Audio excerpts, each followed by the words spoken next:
This is the easiest way to build an AI chatbot for your business. I'm going to walk you through everything you need to know step by step. It's going to be able to answer customer questions on your website in real time.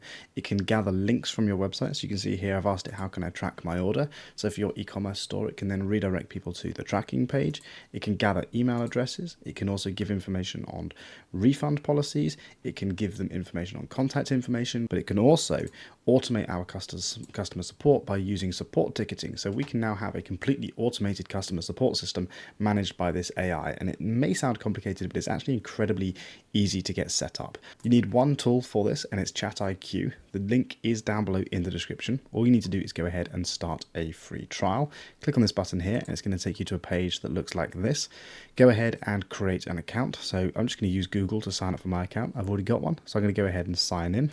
It's then going to take us to our dashboard. Now, mine looks slightly different because I've already built 3 different chatbots, but yours will take you through a step-by-step process on exactly what to do, and I'll explain it now.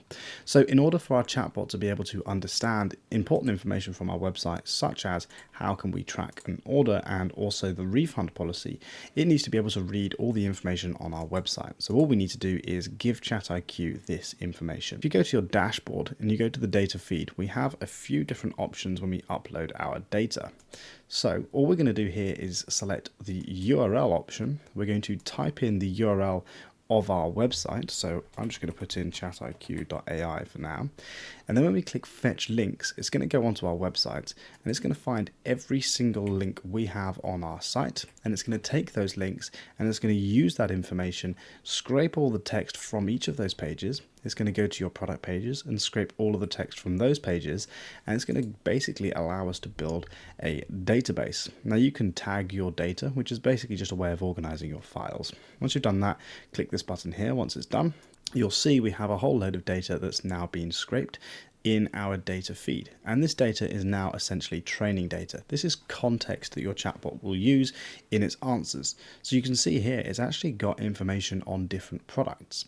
So what we can do is we can go to the chatbot on the website and we can ask it to recommend us a product. So we're going to do an example question here. I said, recommend me a product for Halloween. We're going to ask the chatbot, and hopefully it's now going to look at all the products on our site. You can see here it said, for Halloween decorations, I recommend the Halloween pumpkin string lights from our shop. It's found this specific product, and it's then hyperlinked to that product as well. It's given me a bit of information about it. They've got 8 lighting modes, water resistant, requires no power outlet. When I click this link, it's going to open up the pumpkin LED string light product page, and I can then obviously read all the information. You can see up here, we actually have a UTM tracking link as well.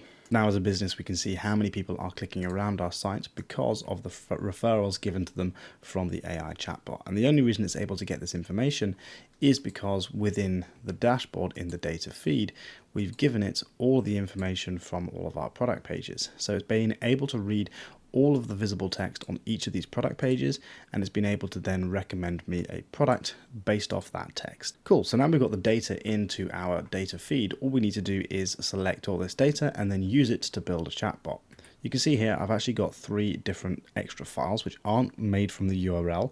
I've actually done this by uploading data by actually just adding in text data. So if there's any data that's not been brought in from the web scraper, you can just manually add it in here. So all we're going to do is select all of those files. Down here, we're then going to get the option to create a chatbot. We're going to give this a name. We're then going to give it an introduction message. Hello, how can I help for now? We can then customize the colors of the AI chatbot responses if we want to. So we're going to go ahead and do that. I'm going to go ahead and build that chatbot now. And you can see, when we come back to the data feed, it's now adding in that data to that specific chatbot. If we click on this button here, it's going to take us to the chatbot playground. And we can actually have a look in the drop down. We've got multiple chatbots. We can pick and choose which chatbot we want to work on. And now we're working on this new chatbot.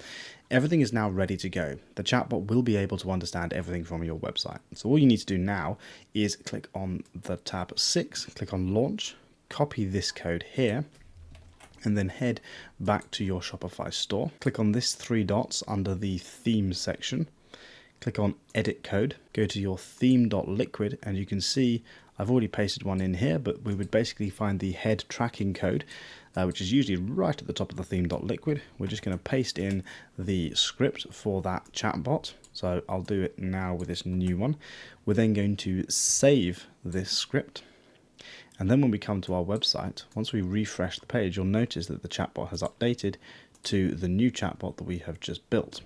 But you may also think that you actually want to customize this for your branding. So you can do all of that by coming back into the dashboard. And you can see if we come to the design section, we have all of these different things that we can work on. So we can change the text, we can change the logos and everything.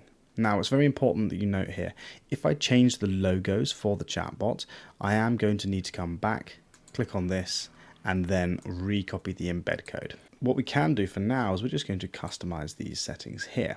So we're going to come to the chatbot example user questions, and we're going to put in an example saying track my order, and we're just going to leave it at that for now. And we're going to click on save, and you can see now the chatbot has been updated with that example question. If I go ahead and ask the chatbot how I can track my order, it's going to take a while to respond. And the reason for this is because the chatbot creates its own custom memory. So it's come back here and it's actually given us a response. But because the chatbot's building its own custom memory, we can adjust the responses and make sure that the chatbot's not hallucinating and the responses are consistent every single time. So all we need to do is click on the adjust response button, and it's going to open this pop-up.